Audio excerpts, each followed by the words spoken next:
But when it comes to actually implementing these possibilities, to fulfilling our wishes, then these positive fantasies and daydreams are a problem. Welcome to Profoundly Pointless. My name is Nick. This week's episode is all about goals, why we fail to achieve them, how we can achieve them, and tips to staying motivated. Our guest is a psychologist who specializes in goal achievement and motivation. She also created WOOP to help people achieve their goals. This is psychologist Dr. Gabriele Oettingen. Thank you for joining us. Like and subscribe if you get a chance. I'll jump right into it. Why do I consistently fail at my goals? Actually, there are many reasons. But one reason is that we tend to positively fantasize about the success of reaching the goal. And that lures us into feeling already there. And then we don't do anything anymore. So, like, if I want to lose weight, I think about, like, man, all right, what am I going to look like when I lose 10 pounds? And then I've basically already achieved it in my mind, so my brain gives up. Well, in a short sentence, that's what sometimes happens and often happens, because in my brain, in my mind, I already achieved it. But why would we do that, though? Why would we kind of defeat ourselves, I guess? First of all, we have all learned that positive thinking is the way to be happy, no? And we think, okay, we just need to think positively, and then we might actually be successful. And in a way, that might be true. So positive fantasies and daydreams about the future, they're pleasant. So no wonder that our mood improves if we have these positive fantasies and daydreams about achieving our wishes. And also, these positive fantasies and daydreams, they're good because we can explore all the possibilities of the future.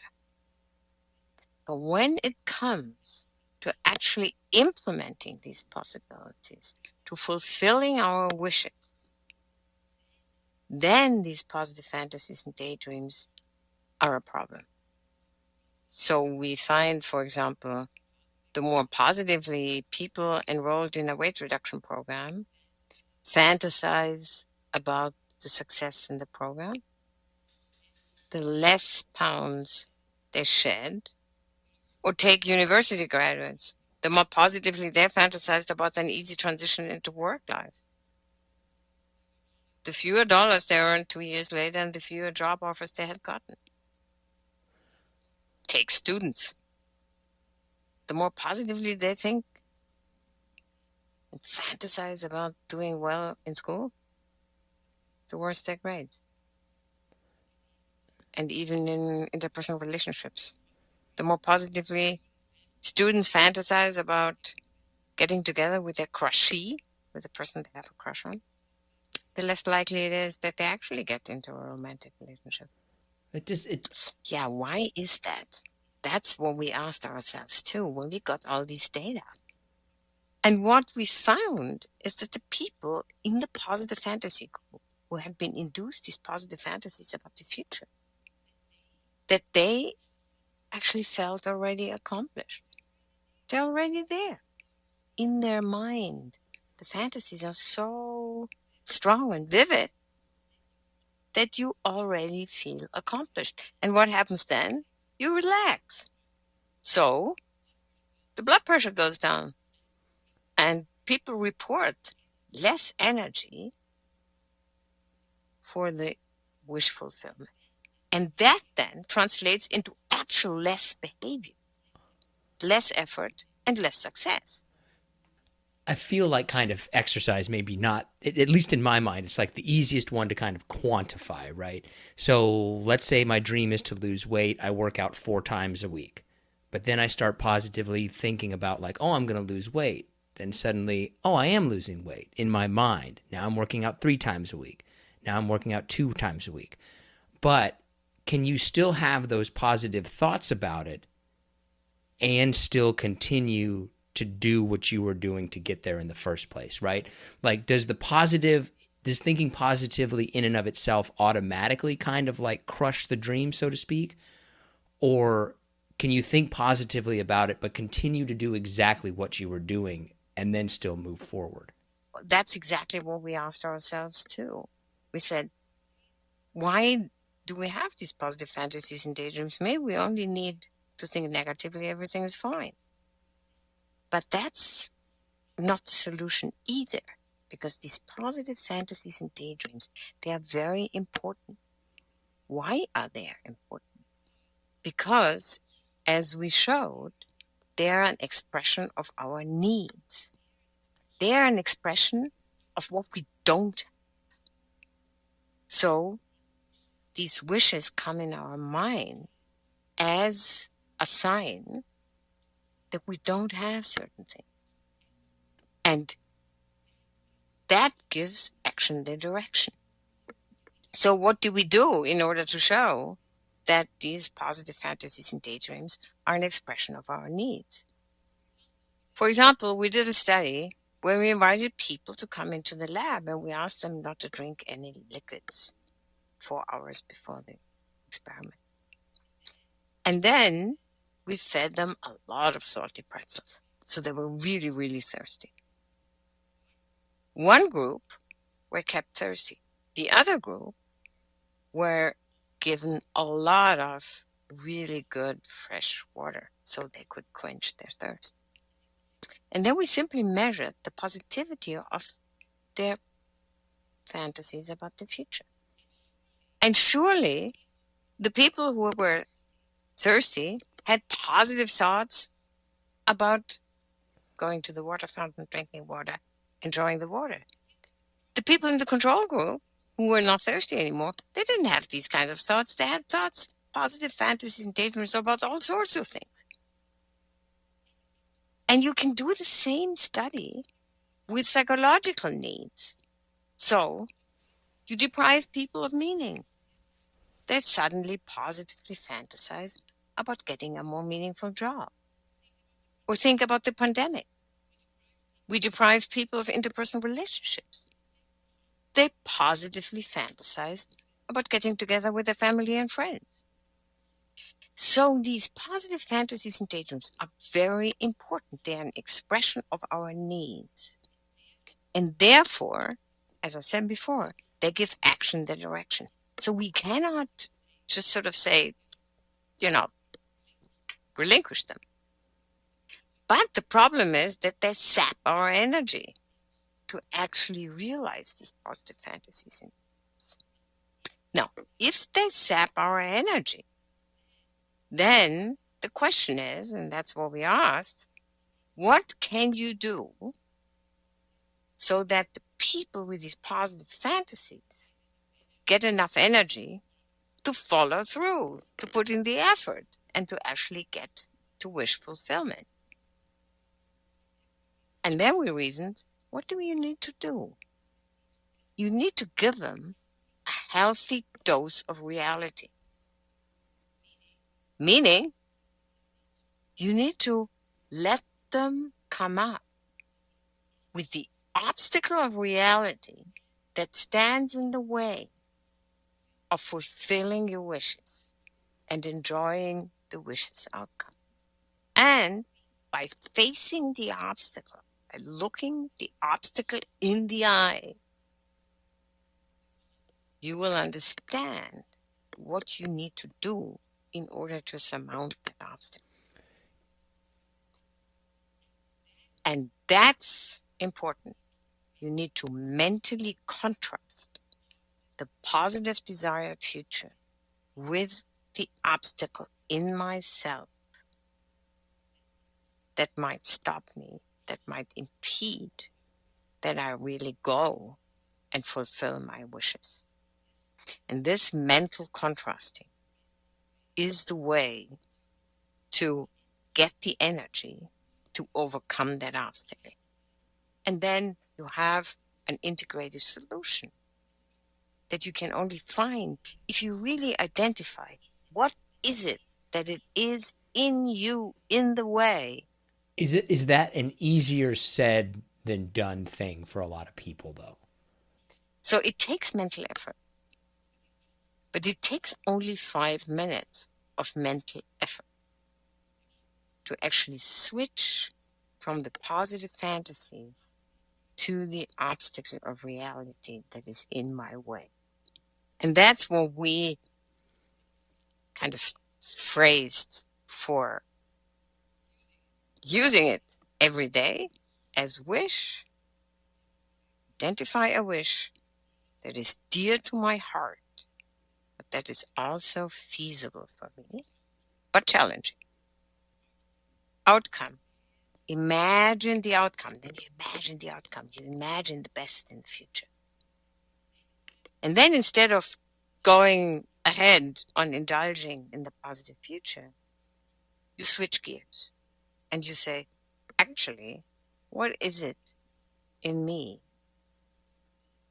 that hinders me of tackling that wish and experiencing that outcome? What is it in me? What stops me? Very often you will suddenly discover, oh, this is what I could do to overcome whatever it is, my anxiety, my resentment, my tiredness. And by imagining that obstacle and discovering the behavior that you can do in order to overcome that obstacle, you are now much better equipped to actually go for the wish and actually act on it. So this mental contrasting, or what we call WOOP, wish, outcome, obstacle, and then the plan, and I will talk about the plan in a second, that exercise will actually help you to set priorities. So to go for some wishes, but to let go from others. So you're relieved. And now you imagine the behavior to overcome obstacles again. And that's then the P. So the whole thing is a WOOP. Wish, outcome, obstacle, plan. I feel motivated. Where do people though in that method, where do they generally kind of like, all right, this is where they usually fail. This is where they usually not realize that it's too big, not realize that it's not what they really want. What part of the WOOP method do you usually see people kind of get bogged down in? What they are bogged down is if they don't take these 5 minutes for themselves. Right? It's amazing when you actually stop and kind of think. You realize that like, oh, maybe I'm really not doing this. Maybe I really don't want this thing that I thought that I wanted. When you kind of look at motivation and goal setting and goal achievement in people, are there certain types of personalities or people or backgrounds or locations, genders, et cetera, et cetera, et cetera, that seem to be better at it than others? Actually, we never found big differences in, whatever you have, demographic variables or, age doesn't make a difference. So as long as you fill in your wish and not have other people tell you what your wish is, you're good. I think what people sometimes mistakenly do, parents tell the children what their wishes are. Or bosses tell the employees what their wishes are. No, ask people, listen. And then once people understand how they get in touch with their own wishes, they already have done the first step. It seems basic in the sense that, right, like control what you can control, be realistic and set achievable goals, but keep making them harder. But yet it's so difficult. at the same time. Yes, because we never really look at the obstacles. And because we have learned that negative thinking, should go out of the window. And the interesting thing is, if you really look at WOOP and mental contrasting, if you only think positively, no behavior change. If you only think about the obstacles, no behavior change. If you think about the obstacles first and then about the positive future, no behavior change. It is actually the specific mental exercise with the imagery, because if you don't have the imagery, no behavior change. It is the specific exercise of understanding what is my wish, feasible but challenging, identifying the outcome and imagining the outcome, and then going for the inner obstacle. What is it in me? Because what the obstacle in me, I can control. My boss, I cannot. And we did so many studies showing that this exercise helps people set priorities, set preferences, and achieve the wishes by overcoming the obstacles. But on the other side, also letting go from wishes, which just sort of take the energy. What do you think of those kind of like society seems to, at least to me, have shifted more into like, well, let's just think positive about everything. And that's how you get started. It zaps the energy of actually going on that way. And actually, we find that these positive fantasies and daydreams, for the moment, they're linked to lower depression for the moment. But on the long run, you're getting more depressed. And why do you get more depressed? Because you invested less effort and then eventually you had less success. So it is dangerous. It is dangerous to be indulging in these positive fantasies and daydreams and just sort of getting disconnected of reality. And then we think for other people, the positive thinking works, but for us, it doesn't. And that's not a good thing, because then we attribute the failure to only us. And that's dangerous. Are you ready for some harder / listener submitted questions? Sure. So this one just says, why am I sometimes on the struggle bus and other times on a tear? And I think what they mean by that is like, why are there some days where, man, I'm just getting stuff done left and right, knocking stuff out. And then other days, man, I can't get out of bed. You know, like nothing seems to work. Why do we seem to go through phases where like doing everything, doing nothing?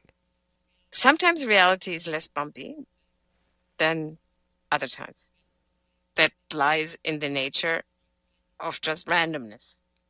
Sometimes our physiology, our context, our life is influencing us into more energy. So we feel we have more energy. We get things done. And these things happen very often random.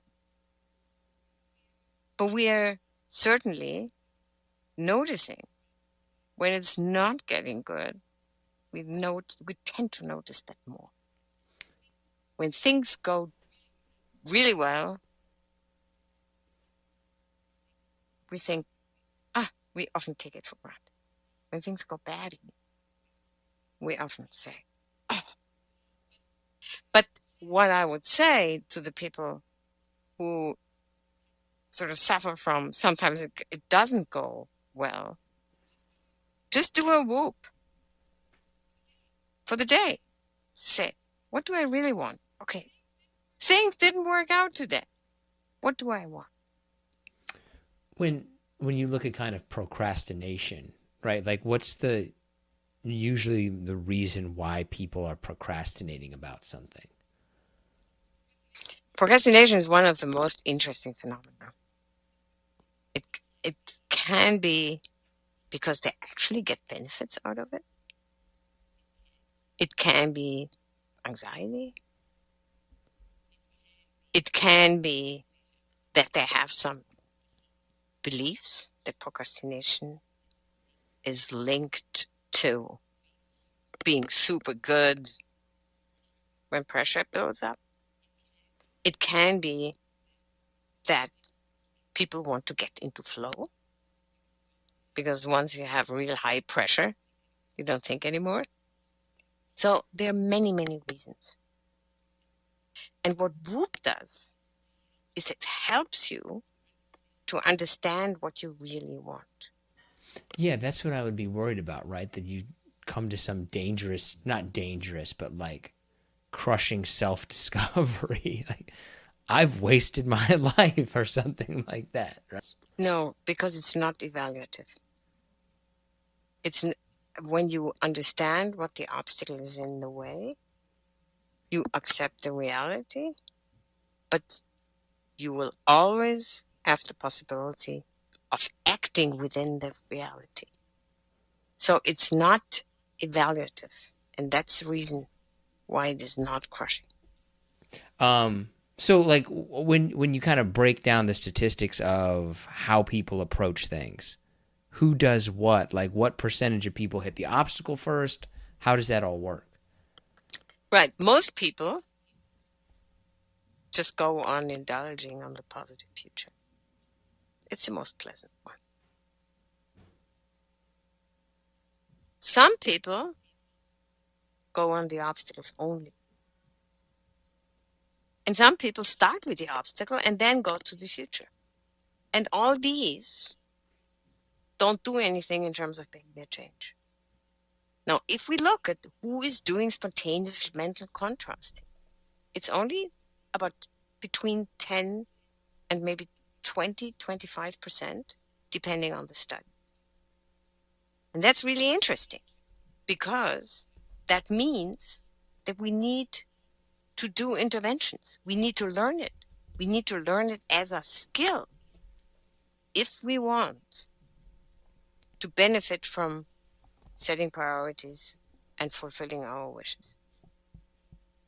So it seems it's not the default that we do mental contrasting. The default is that people just sort of positively fantasize about the future. Now, when you give people a specific task, then mental contrasting goes a little higher, but not much. So we do it a little, or more people do it when they get a very concrete task to solve, an exam or math task or things like that. But still, the proportion of people who do mental contrasting is very low. It's probably why we fail so much at our Yes, goal. absolutely. That's true. That's exactly right. That's the reason. That's pretty much all the questions that we have. Is there anything that you think we missed, or what's kind of coming up next for you? Practice, practice, practice. Do it every day at a certain point in time.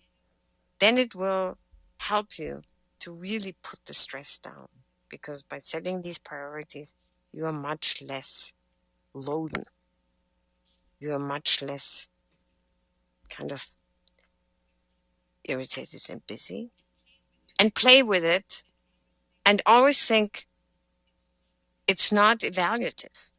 You should not evaluate yourself. You look out in the world. What is my wish for the world?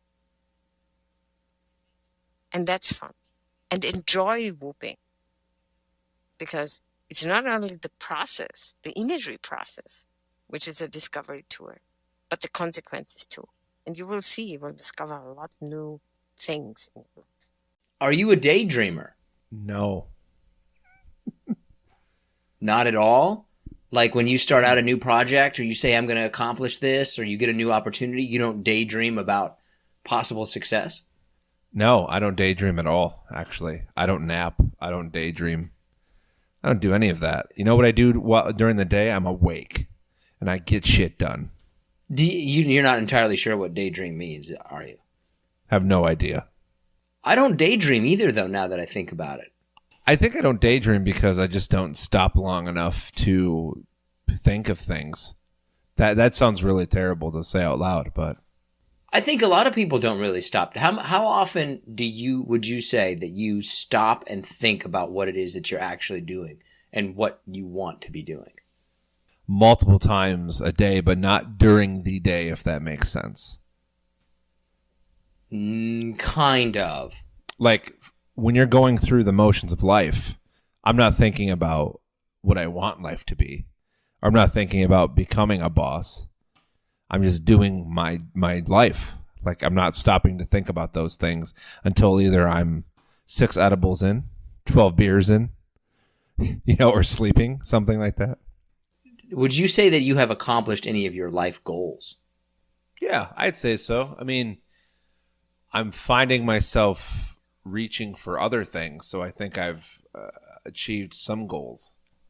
I never was one of those. Were you one of those? So I knew people growing up that kind of like imagined how their life would be. I never really thought about what my life would be like. I never imagined it in any kind of a circumstances, mostly because I was always just more like, whatever is going to happen is going to happen. So I never had like a life plan. Did you have a life plan? Not a life plan. I had an idea of where I wanted to be professionally in terms of being a manager, certain money goals. But in terms of a life plan, no. I mean, when I hit 25, I didn't even think I'd ever get married. I thought it was over. I thought I was going to be a loner for the rest of my life. I mean, that's a little early. Like, you're only 25. Exactly. But then you look back, right? And you're like, man, 25, that's young in today's world in terms of meeting somebody. Yeah, that is kind of weird, right? How you don't realize how young certain ages are. But I also think that you don't realize how old certain ages are. Are you drinking a Mountain Dew right now? You saw that? I thought your eyes were pointed up. No, I saw that. Are you drinking Diet Mountain Dew? That's like, you can't have Mountain Dew past the age of 30. I don't even think it's legal to like have a Mountain Dew past the age of 30. Unless you're in parts of the South where it's like a culture. I'm not supposed to have Mountain Dew. So I get my fix by having one Diet Mountain Dew every now and then. Can you tell the story of how you're not allowed physically to have Mountain Dew? Or can I just sum it up as basically you had to get kidney stones or whatever because you had so many Mountain Dews at the age of 20? As a junior in college. Do you have to sneak it from your wife? Do you have to hide the Mountain Dew? I wouldn't say sneak it, but it's in my basement refrigerator, and this is where I'm recording currently. So I came down here, saw it in the fridge. It was either that or a beer, and I said, oh, Diet Mountain Dew seems plentiful tonight. But will she buy it for you? Yeah, she won't actually even go down the pop aisle. So you are sneaking Mountain Dews in your basement? I mean, does she know I'm having one right now? No. But does she care? Probably not.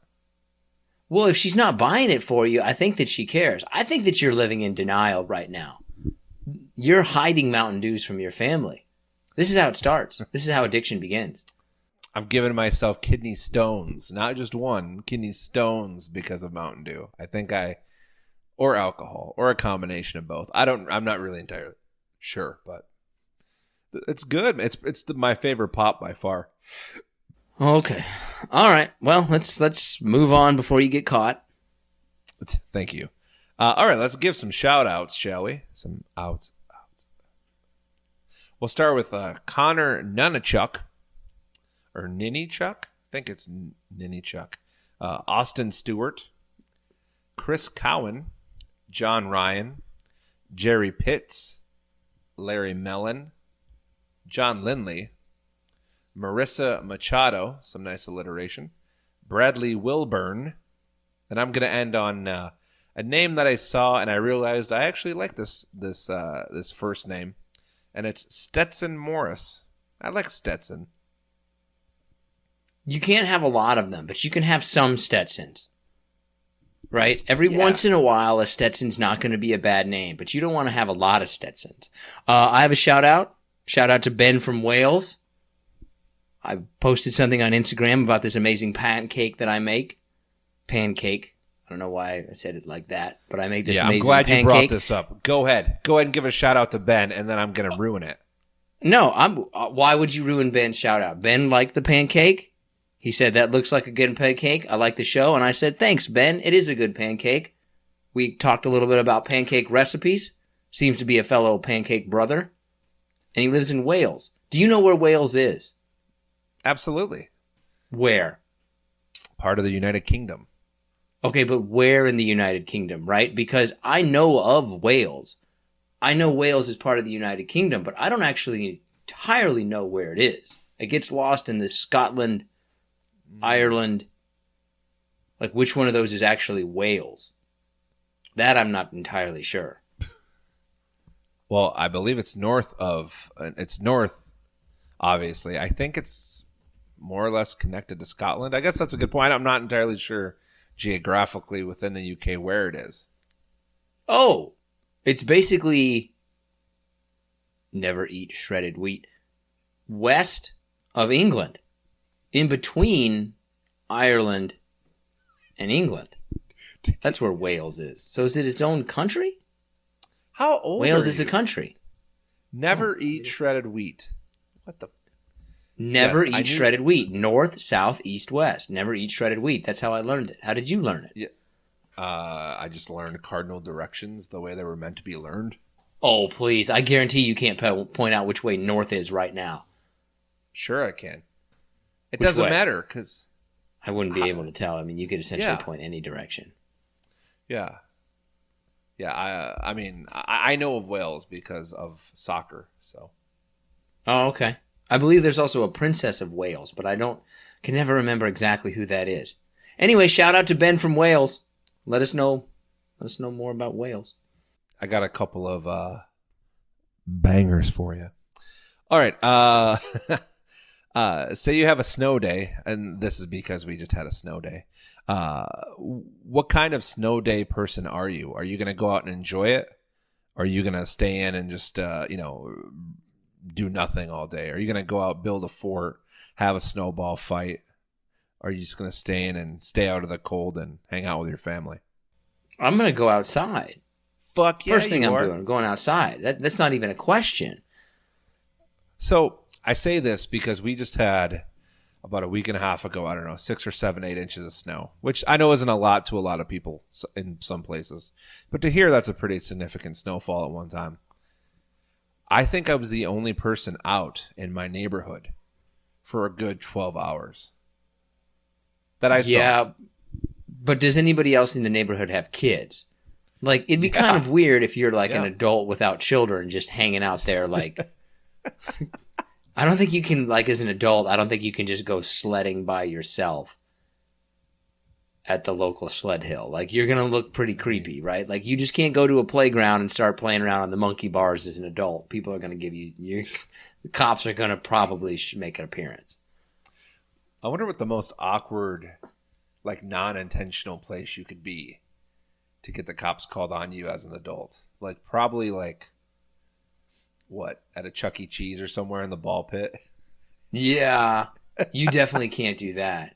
I will say that, like, my wife is a teacher and my kids go to school next to me. So I walk them to school and walk them back from school because she teaches somewhere else. I get a lot of weird looks. Like if I'm at the playground, it's a little unusual just to have like a man at the playground. People are going to keep an eye. They're going to look at you a little bit. Are you a lingerer? Do you linger? No, I mean, I'm running around playing with my kids. Like, if I'm going to be there, there's nothing for me to do at the playground. Like, not going to not go down this slide. So what you're saying is now you're going on the children's equipment, which isn't creepy at all. Not if there's other children there. Other children may be in another part of the playground, and I'll go down the slide with my kids. But if they come over to where my kids are, then I'm going to go ahead and back off and, like, hang out on the bench. So I'm going to make this the second question because I just thought of this after having this experience myself yesterday. Say you biff it at a playground with your children. How do you act when you like, just how do you act? Do you get up and brush it off? Do you get all shy and coy, or do you get angry? No, I mean, you're at a playground and you fell down. It's not a big deal. Why would you get angry? Okay, let me What tell did you you the do? story. Did you get angry? Let me tell you the story. Actually, this would have been 2 days ago. We were at our local park, and walking with the kids. I have one in one hand, one in the other. We're walking. They're holding my hand. The wife's behind us. Youngest one is in my right hand. She veers off, starts running. So I kind of make a quick movement. Didn't see the rock along the side of the road and just fucking biffed it. Well, here's the key part of the story. It was basically to the entrance of the park. So there was probably 20 people who saw this. Well, I kind of lost track of my surroundings, and I might have yelled a couple of obscenities. And my wife got really angry. That was pretty much it. We had to like, it's funny when you make a scene like that, how quickly you're labeled by the other parents as appropriately so. Right. Like you're an adult not who's proud of screaming at, you're an adult. How many, did you drop a bunch of F-bombs? That was the beginning. That was probably, I mean, because I biffed. I mean, when I tripped, like I lost balance. Like I fell. I tried catching myself, but I don't even know what happened. I didn't catch myself, and I landed on my right elbow, and I just let out like a motherfucker, fuck this shit. And then I got up, and I like had a little hole in my jeans that I just bought. So I was like, this is fucking bullshit. Fucking, I didn't want to come to this goddamn park. And then I look up, and then there's the hero dad who's looking at me at this point, right? And he's like, yep, I'm the hero dad. That guy's making an asshole out of himself. So, yeah, everybody at that park sounds like they had the exact appropriate reaction. Listen, I'm not proud of it. I didn't. I actually felt legitimately bad 5 minutes after. Did you then continue on to the park? Did you like? Yeah, I mean, we were literally 20 steps away from the playground. Like that's what my youngest one was kind of darting towards. She kept going, by the way. She didn't even stop when I started yelling. She knows better. So, well, I mean, first of all, it's your responsibility to care for her, not her responsibility to care for you. You are the adult in this situation. And quite frankly, you're pretty much completely wrong on every single level. Yeah. I mean, listen, I know I was wrong. Did not feel like a very good person that entire night. It was Saturday night, of course, or Saturday afternoon. So, did you try to smooth it over with the parents who were there, or was it too late? I didn't even. I was like a shamed child. I didn't even make eye contact. I stayed away. Like I would have just walked home if I could have. And then I had to hear about it for literally the entire day Sunday. Yeah, that's appropriate, right? Everybody had the appropriate response to what you were doing except for you. All right, let's see what the folks want us to talk about today. Oh, of course. All right, so here were the choices that didn't get picked. Valentine's Day, if you're doing anything for the lovely. Super Bowl, whether talk about the game or not, which had the makings of being an instant classic, and then went from being an instant classic to an instant bullshit game. Or Rihanna's Super Bowl performance, which, by the way, was, I know there's a lot of haters out there. I'm just going to go out here and say this, that it was pretty good. I mean, what did you want her to do? I don't remember her as ever being like an amazing act to see. I don't remember like that kind of being associated with her. But I didn't really watch any of it, honestly. I was watching Naruto on Netflix.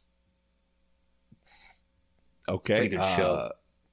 Well, anyways, we're just going to move on past Narcan. I did see like enough of the halftime performance to be like, oh, she's pregnant. And she should probably not be like, I wonder how, this is what I was wondering is like, how many insurance form waivers did they have to sign to lift a pregnant woman up into the air at the Super Bowl? I mean, her performance was like, okay, like what is she going to do? Like, she's not known for dancing or running around. I don't think that you're going to beat Prince. I don't think that's ever going to be beat. I mean, I would argue that J-Lo and Shakira, that halftime show was just as good as Prince. And I know I'm getting a lot of eye rolls right now, but that was fun too. But you were watching that show. You weren't listening to that show. You were enjoying it for other reasons. What won overwhelmingly was the UFOs that apparently keep popping up and getting shot down. And we can call them UFOs because the government is calling them UFOs. So without getting into politics, because I know I don't want to do that, I'm going to ask you some off-the-wall questions about these things. Okay. Because let's not be serious about these, even though they could be a really serious thing. So first question, is this the start of an alien invasion? Probably not. And if it is, we're going to lose. Okay. Second question, kind of rapid fire. Have you ever heard of somebody named Lawn Chair Larry? No. But Lawn Chair Larry sounds like a man who has both capitalized and wasted his life. Well, Lawn Chair Larry, back in 1982, decided to strap a bunch of balloons to a lawn chair. Oh, God. And it took him pictures of this. Yeah. He went 16,000 feet in the air before he finally aborted, and he had a parachute on, and he dropped to safety. For instance, the one that they just shot down over Michigan was described as an octagonal shape with strings hanging off of it. So, the question to you is, do you think this is Lawn Chair Larry Part 2? It could be. I mean, I would think it's actually surprising that more people haven't tried to shoot themselves into space. If you think about it, like, it's really surprising that we haven't done this more often, right? Like, Lawn Chair Larry didn't seem like he had a massively sophisticated operation there, right? It's really surprising that this doesn't happen more often. I'm surprised it doesn't happen once a day, that someone doesn't try to launch themselves into space some way. We get 7 billion people on this planet. There's not one person a day trying to launch themselves into space. That's shocking to me. Or at least trying to fly way up high. I'm really surprised it's not more common. Third question. When the military says that they decommissioned something, what's the first thought that comes to your mind? That it's no longer being used? Wow, that was the most boring answer you could have given. What about the shit's done blowed up or the shit's fucking evaporated? No, because I don't believe in conspiracy theories. I'm not a conspiracy theory person. I don't think that we as a society are sophisticated enough to actually pull off any sort of conspiracy theories. And anyone who has ever been a project manager or supervised more than 3 people knows that groups of people cannot do anything without making it a big deal or letting secrets look out, right? Like, you can't take care of 2 children walking to a park. You think you're going to be able to keep UFOs a secret? I mean, listen, I think, no, absolutely not. I tried coming up with some, no, there's nothing. No conspiracy theory is ever going to be true simply based because of logistics. It's just too difficult to keep anything a secret. There's no UFOs, man. It's probably just like China spying on us, which we don't like when they do it with balloons, but we're okay with it when they do it with TikTok.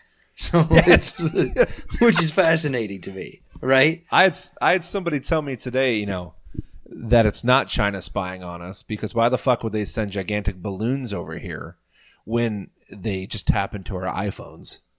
All right, so my final question to you is, if someone offered you the chance to be in one of these weather balloons, now it's going to get shot down, but you won't get hurt, would you do it? I'm pretty sure that there's no possible way that them shooting down a balloon with a missile is not going to involve me getting hurt. I also have to say that I think of Lieutenant Pete Mitchell every time we hear about one of our planes shooting, one of our fighters, even though, one of our fighter jets shooting these things down. Like, I have to imagine that these Air Force pilots are just like, I'll get to shoot something down over American soil. Fuck yeah, let's do it. That does have to be really exciting, honestly. Like, because they probably don't really get to blow up a lot of stuff. Like, I bet they're excited as shit. Like, what do you got to do? You got to go shoot down a balloon. All right. Oh, no problem. right? Like they're like, who wants to do it? Like everybody's arm goes up. And once again, I just want to reiterate this to everybody. We're not making light of the situation, but you got to find some humor in it because it's been the talk of America now for a week since the first one. I just don't know like why any country, not saying it's China or it could be us, why would you fucking use balloons? I mean, there's so many other things you can use that are being used. Why would you send balloons? I mean, it just doesn't make any sense to me. I think it's actually kind of brilliant if you think about it in the sense that, like, well, if you send like a ship or a fighter jet, then people are going to be like, hey, wait a minute. Why are you sending this fighter jet? But it's like, it's just a balloon. I think a balloon is the best thing to send. I think it would be better if they painted it like Snoopy or something. Oh my. That would be the best way to send a spy balloon, is just have it look like a Macy's Day Parade character. Like, oh, it just got lost. Are you ready for our top 5? I am. These are fun, man. I'm excited. So this was the first one that we've done where we've done names, and I was like, ooh, you could make an argument for a lot of people to be number 1. Like it was, usually we've had like a pretty clear number 1 or number 2. Like the top 2 have been pretty clear, but I think you can make an argument for a lot of people. But getting to it, our top 5 is top 5 Toms. Who's your number 5? First off, you really think there's that many that could be number 1? I don't think there is. I think you could make a strong argument amongst 3 or 4 people that they could be number 1. I mean, I guess we'll see what you have to say. All right, so my number 5, and I'm only doing this because he started a facial hair movement in the 70s and 80s, but Tom Selleck. I think he's fallen off too much. I think at one point Tom Selleck was probably one of the most famous Toms, but now that Toms have become more popular, he has fallen down. He was a big fish in a small pond, but he's not a big fish in a big pond. I don't think Tom Selleck is even in the top 10 anymore. Oof. All right, what's your number 5? Tom Petty. Okay, that I have Tom Petty as my number 4. Okay. Yeah. Tom Petty's that's good music. I think there's not a lot of people that would say that, like, you know what, Tom Petty's not a great musician.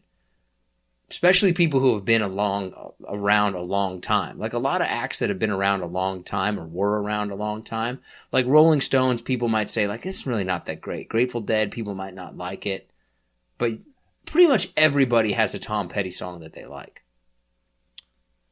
Yeah, I mean, when you think of Toms in music, he's easily number 1.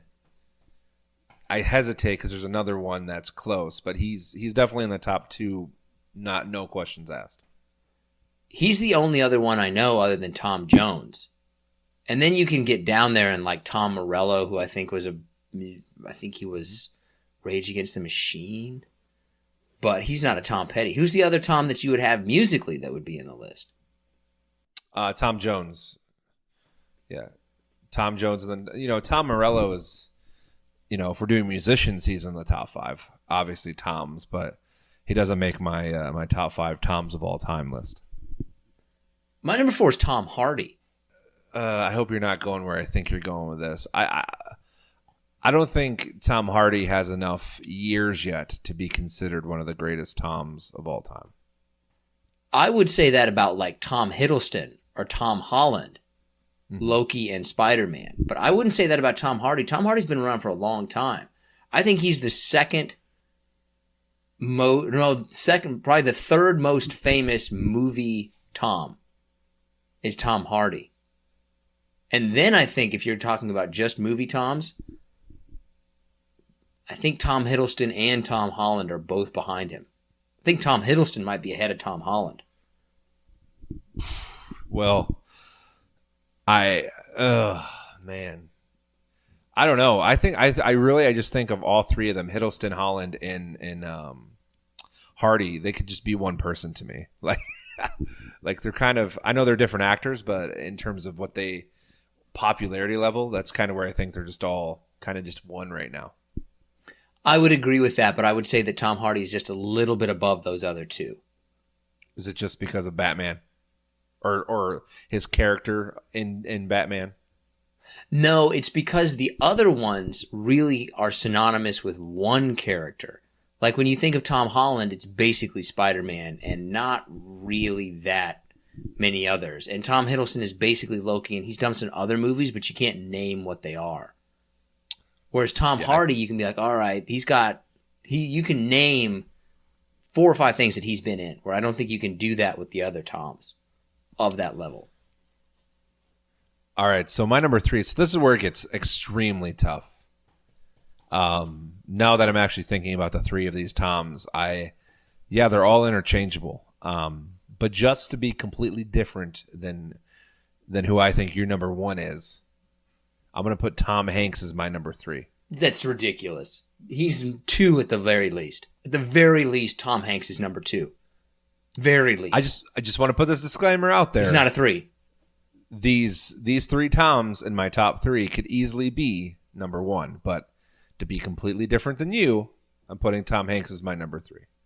My number 3 is Tom Brady, which I think that he's obviously very famous, but if you get outside of that world, the sports world, he's not, I don't think. Football players aren't quite as famous as basketball players worldwide, right? That's what shuts Brady down, is if you're not into football, you probably don't know who he is on a worldwide scale. Well, he's my number 2, so. Well, that would be wrong. My number 2 is not who I actually think is number 2. My number 2 I have is Tom Cruise, but that's only because I don't really like Tom Cruise. I think that Tom Cruise is actually probably number 1. And he's my number 1. Yeah. My number 1 is Tom Hanks, but that's just personal preference because I can't put Tom Cruise as number 1. But I would say Tom Cruise is probably the most famous Tom Cruise, above Tom Hanks. Yeah, I mean, I think in terms of Tom, it's Tom Cruise easy. I mean, look what Top Gun just did, right? $2 billion or $3 billion or whatever it is. I think Brady actually is. I think Brady could make an argument for number 1. I think he's more world renowned and world known than we give him credit for. I don't think so because people don't care about football outside of the United States. I don't think like Australians or people are like our man Ben in Wales out there or people in Singapore know who Tom Brady is. But I think they know who Tom Cruise is. I would say, though, that of our 5, even though Tom Cruise is number 1 on my list, or not, even though Tom Cruise is probably the most famous Tom, I don't think that he has the level of respect as the other Toms on that list. I don't think he's looked at in the same way. I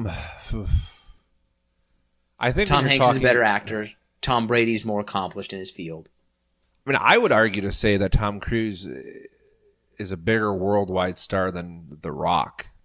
And you know how I feel about The Rock. He would be the only person who's probably close to that. Close to Rock level, I think. Yeah, but at that's least mainly right because now. of other parts of the world.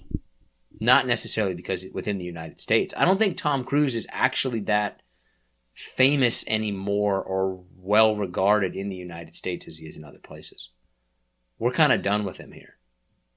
Well, I mean, I think he did it to himself, most of it, but I think he got eaten up and chewed out, by the American media, especially when he was with Katie Holmes and the whole Scientology thing and jumping off Oprah's couch, and he kind of went through a rough stretch there for a little bit. Yeah, he did. Who's in your honorable mention? There's a lot more Toms than I thought that there was. I thought there was a lot of Michaels and Georges, but Tom's putting... Yeah, so I have Tom Jones, Tom Waite, Tom Brokaw, and then that's kind of it. Everything else gets a little, I don't know, everything else gets a little weak to me, so I'm going to stick with them as my honorable mention.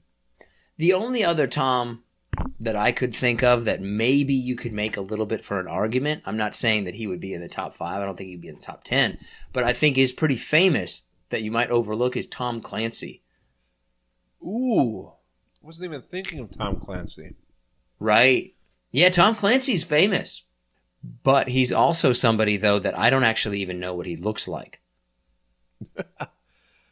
But yet you're still naming him as one of the most famous Toms ever.